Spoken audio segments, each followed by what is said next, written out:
ये है कैंप, ठीक है।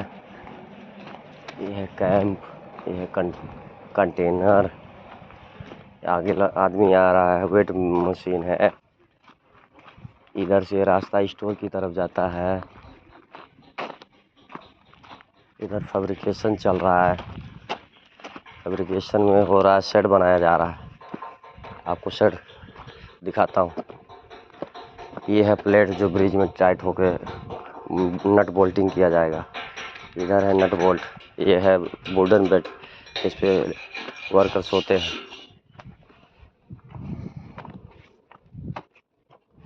लंच का टाइम हो गया।